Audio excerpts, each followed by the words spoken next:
ఇవాళ నిరుద్యోగ సమస్యలపైన ఇందిరా పార్క్ వద్ద నిరుద్యోగులందరూ కలిసి మహాధర్నా నిర్వహించాము. కాంగ్రెస్ ప్రభుత్వం వచ్చిన తర్వాత ఇందిరా పార్క్ వద్ద అతిపెద్ద ధర్నా ఏమిటంటే నిరుద్యోగుల మహాధర్నానే. ఎందుకంటే గత ప్రభుత్వం మోసం చేసిందని 14 పేపర్లు అమ్ముకుందని నిరుద్యోగులందరూ కలిసి మీ ప్రభుత్వాన్ని గద్దె మీద కూర్చోబెడితే 6 నెలలుగా నిరుద్యోగుల నుంచి ఒక్క మాట మాట్లాడకుండా, ఒక్క ఉద్యోగం నింపకుండా, పోస్టులు పెంచకుండా 6 నెలలుగా విద్యార్థుల జీవితాలతో ఆడుకున్నారు. సంవత్సరంలోగా డిసెంబర్ 9లో 1,00,000 ఉద్యోగాలు నింపుతామని ప్రకటన చేసి 2 లక్షల ఉద్యోగాలు నింపుతామని ప్రకటన చేసిన ఈ గవర్నమెంటు ఇప్పటి వరకు 1% ఉద్యోగాలు కూడా నింపలే. గత ప్రభుత్వం ఇచ్చిన ఉద్యోగాలే సక్రమంగా నింపకుండా గురుకులాలలో మిగిల్చుకునే ఒక ప్రయత్నం జరుగుతుంది. మెగా డిఎస్ చేస్తామని చెప్పేసి దగా డిఎస్ చేస్తామన్నారు.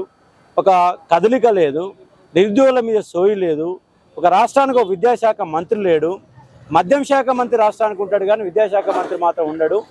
మా యొక్క ప్రధాన డిమాండ్ ఏంటంటే గ్రూప్ 2లో 783 పోస్టుల నుంచి 2,000 పెంచాలని, గ్రూప్ 3లో 1,368 నుంచి 3,000కు పెంచాలన్న ఒక డిమాండు. గ్రూప్ 1లో 3 సార్లు ఎగ్జామ్ రాసాం, ఇబ్బందులు పడ్డాం కాబట్టి 1:100 కంపల్సరీ వాళ్ళకి మరొక డిమాండు. దాంతోపాటు గురుకులాలలో 9,210 ఉద్యోగాలు నింపాలి.